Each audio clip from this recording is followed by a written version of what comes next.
मेरे एक जानने वाले हैं, बहुत अच्छी फैमिली है। उनकी बेटी है, बहुत समझदार और सलीके की लड़की है। मैं चाहूँगा कि तुम साइम और सारा की शादी कर दो। उन दोनों की जोड़ी बहुत अच्छी लगेगी। मैं तुम्हें उनका नंबर देता हूँ, तुम फोन करके तसल्ली कर लो। ठीक है, आप उनका नंबर मुझे SMS कर दीजिए। खुदा हाफिज। बहुत खूब रहमान। जो शख्स हमारी बेटी की जिंदगी में जहर घोल रहा है, उसी का रिश्ता करवा रहे हो तुम। बहुत खूब। तो क्या करो? तुम्हारे पास कोई हल है तो बताओ। मेरे बस में होता ना तो मैं उसे पुलिस में दे देती और उसका वो हशर करवाती कि वो कयामत तक याद रखता। तुम्हारे पास क्या जवाब होगा ये सब कुछ करने का? ये जानती हो ना कि अगर ऐसा करोगी तो तुम्हारी बेटी बदनाम होगी। काश हमारी बेटी को भी हमारी बदनामी की फिक्र होती। जो कुछ हुआ है इसके जिम्मेदार हम खुद हैं। सिर्फ अपनी अना की तस्कीन के लिए हमने मां की बात नहीं मानी और उसकी सजा आज हम भुगत रहे हैं। इतना ही पछतावा है ना तो अजाला कर दो। जाओ बुलाओ अपनी बेटी को और बांध दो उसे साइम के पल्ले। लेकिन एक बात याद रखना, वो हमारी एक बेटी को नहीं भेजेंगे, दोनों को भेजेंगे।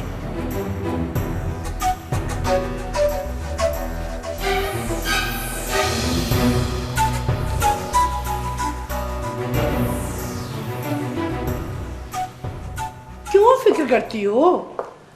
ये उसका अपना घर है। भाई कहा ना, डोंट वरी, वो जब तक चाहे यहाँ रहे। हमें उसके यहाँ रहने से कोई प्रॉब्लम नहीं है। Okay bye. कौन आ रहा है मामा? फैजी, उसके मामा का फोन था। फैजी अचानक पाकिस्तान?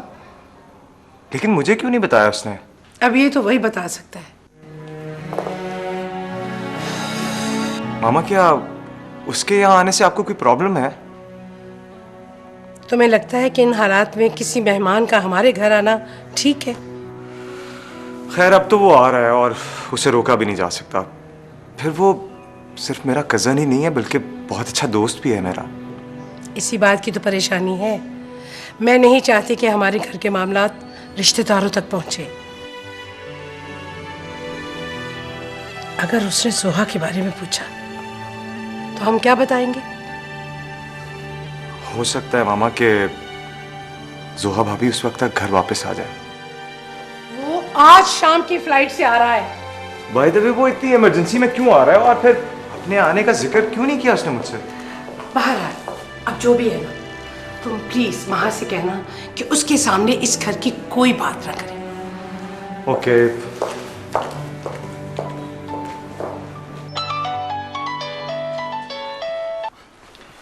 जी तो चाह रहा है तेरा फोन काट दूं और तुझसे बिल्कुल बात ना करूं। हाँ हाँ खबर मिल गई थी। आंटी ने मामा को और मामा ने मुझे। बाय द वे तुझे तो तौफीक ही नहीं हुई ना कि तू मुझे इन्फॉर्म कर सके। वैसे इतने सालों बाद हमें मुलाकात का शर्फ बख्शने का शौक तुझे कैसे हुआ? ना बता, लेकिन मैं जानता हूं कि तू किसी खास मिशन पर पाकिस्तान आ रहा होगा।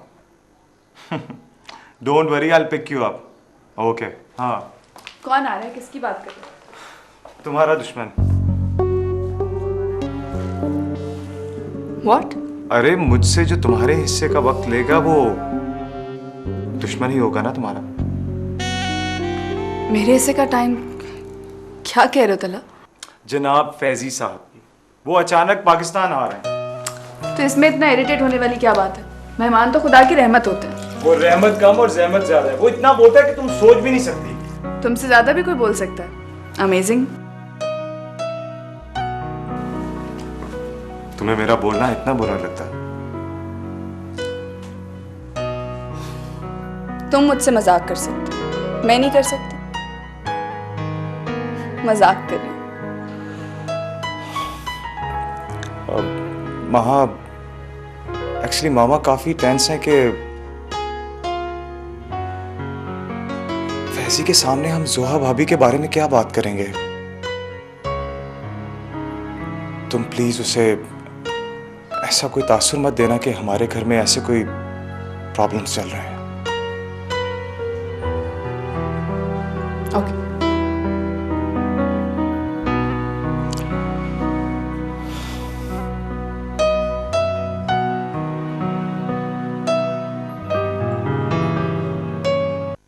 अपनी मामा से भी कहना था कि एक चक्कर पाकिस्तान का लगा दे। तुम लोग तो बस वहीं के होके रहते। मामा पहले तो मेरा दिल किया कि इसे एयरपोर्ट पे छोड़ के भाग जाऊं और खड़ा इंतजार करता है मेरा। वैसे मेरी शादी पे तो आने की तौफीक नहीं हुई तुम्हें, अब आने की क्या जरूरत थी तुम्हें? तेरी शादी से ज्यादा इंपॉर्टेंट काम और भी हैं दुनिया में। वैसे मेरा दिल बहुत कर रहा था तेरी शादी अटेंड करने को। अच्छा बस बस, ज्यादा झूठ मत बोलो। झूठ नहीं बोल रहा हूँ यार, मुझे तो बड़ा शौक था तुझे कुर्बानी का बकरा बना देखने का। वैसे भाभी कैसा लग रहा था ये दूल्हा बनकर? बिल्कुल वैसे जैसे आपने स्नैप्स में देखा। देखी थी ना स्नैप्स आपने? अब पिटेगा तू मुझसे। देखे भाभी कैसे अल्फाज इस्तेमाल कर रहा है ये दोस्तों के लिए। कैसे इल मैनर्ड बंदे से शादी किया आपने। अच्छा चल ना, छोड़, आ तुझे तेरा कमरा दिखा। चल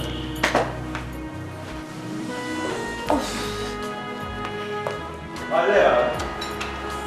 ओह तो आप आ गए। कैसी हो बीना? ठीक हो? काफी स्टूपिड सवाल किया मैंने वैसे। अच्छा ये बताओ कि अब भी तुम उतनी चॉकलेट्स खाती हो जितनी पहले खाया करती थी? जी नहीं, अब मैं बड़ी हो गई। ये तो वाकई बड़ी होगी। बड़ी नहीं होगी, बहुत बड़ी होगी। बच के रहना, पंजे झाड़ के पीछे पड़ जाती है। चला।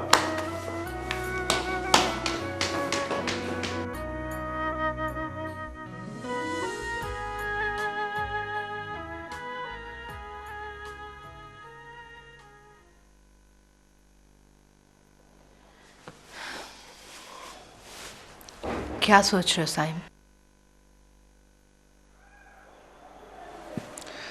कुछ नहीं मामा, बस ये सोच रहा हूँ कि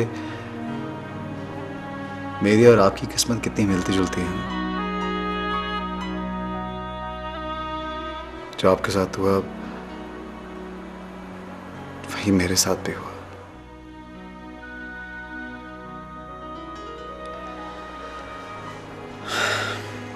जिसने मुझे छोड़ दिया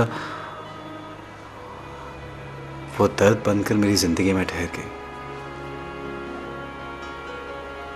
और जिसने आपको छोड़ा वो मेरे दर्द की वजह बनके आपके सामने आ गया।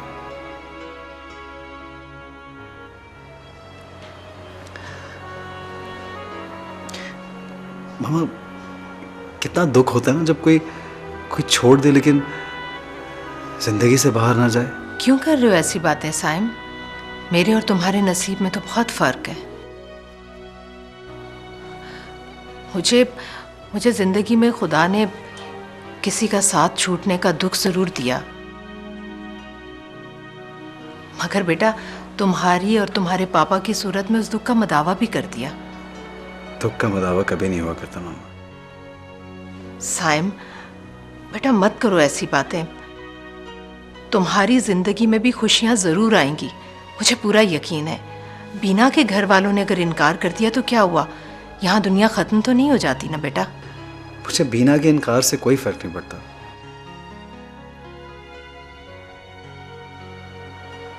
बल्कि अब तो मेरी जिंदगी में कोई आए या चला जाए मुझे कोई फर्क नहीं पड़ेगा। मेरी जिंदगी सिर्फ आप तक महदूद है मामा।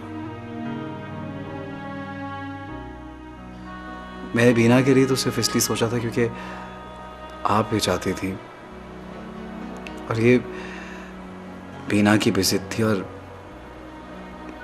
माँ की ख्वाहिश। बेटा माँ की ख्वाहिश तो ये भी है कि जिस तरह वो अपने घर में खुश है तुम भी खुश रहो अपनी जिंदगी में। क्यों है उसको ये ख्वाहिश मामा? क्यों? तो अच्छी तरह जानते थे कि मेरी जिंदगी में सिर्फ उसी की जगह है, और वो नहीं होगी तो मैं बिखर जाऊंगा। खुद मुझे बिखेर के, मुझे रेजा रेजा करके वो ये कैसे एक्सपेक्ट कर रही है कि मैं खुश रहूंगा? क्या उसको एहसास नहीं कि मैं उसके बगैर कभी खुश नहीं रह सकता?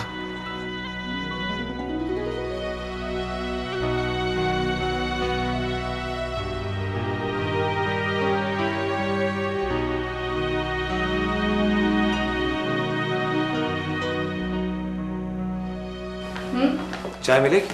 हाँ क्यों नहीं। भाभी एक बात पूछो। पूछो। आंटी ऐसा क्यों कह रही थी कि बीना जिन हालात से गुजर रही है उसमें सीरियस हो जाना चाहिए? सब ठीक है? हाँ, वो एक्चुअली सब घर वाले उसका रिश्ता ढूंढ रहे हैं, इसी वजह से। ओह, कहीं बात पकी हुई? नहीं, अभी कहीं नहीं। अब चाय के साथ और कुछ? No thanks.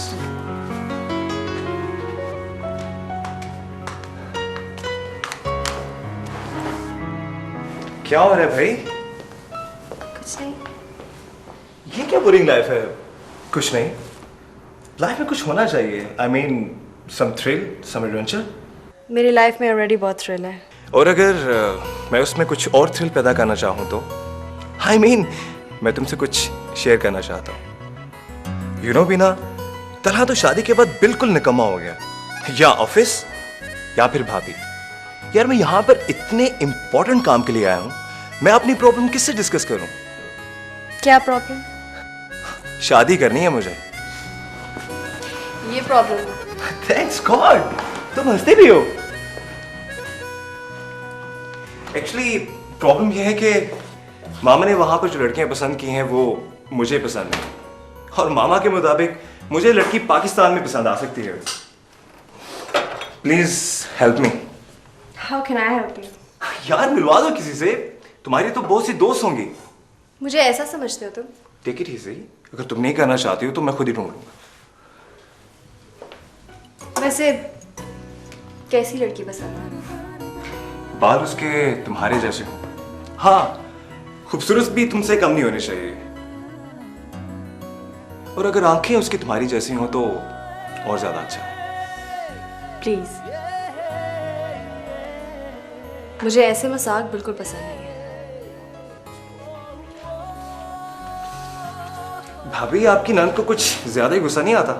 खबरदार जो बीना के बारे में कुछ कहा, हम दोनों मिलकर खबर लेंगे तुम्हारी। मैं भी तो यही चाहता हूँ, लेकिन वो खबर लेने के लिए तैयार तो हो।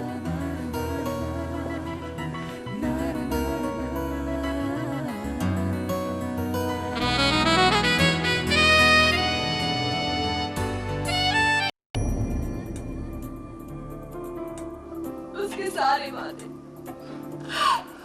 सारी कस्में झूठी निकली। अब इस अनपढ़, जाहिल और गवार के दिल से खेलने की कोशिश मत करो। एक बार दिल टूटा है, बार बार ताकत नहीं।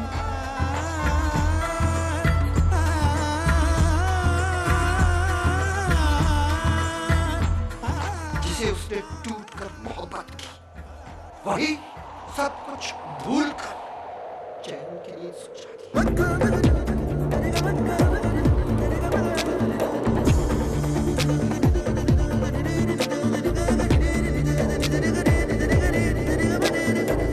गुजार दी खुशहाल जिंदगी, बसा लिया घर में, हो गए सारे ख्वाब पूरे हमारे।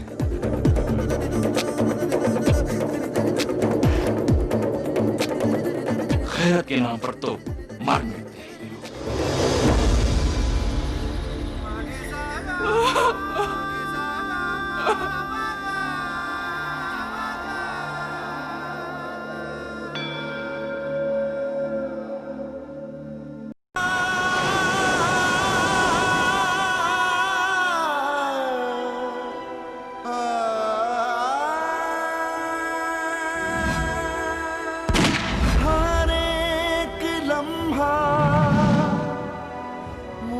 मोहब्बतों में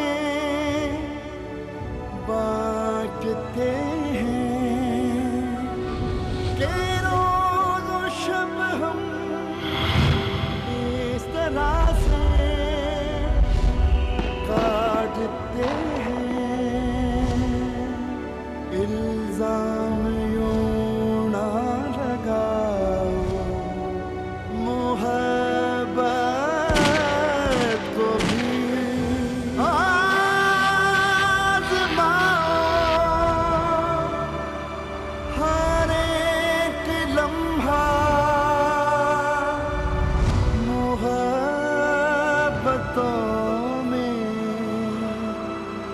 बांटते हैं कि रोज और शब हम इस तरह से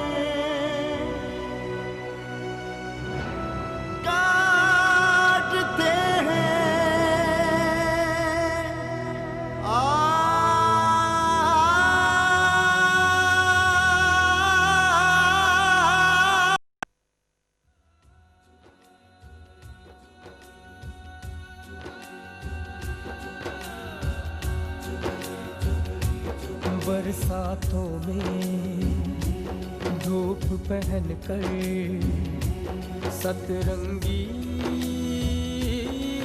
कहलाए, कभी ये आंखों के साहिल से मोती चुनने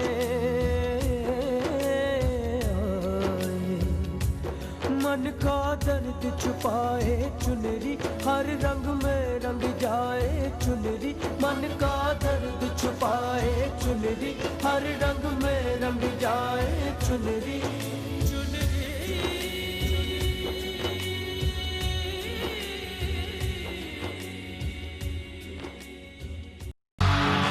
मुझे नौकरानी समझ कर रख ले मासी।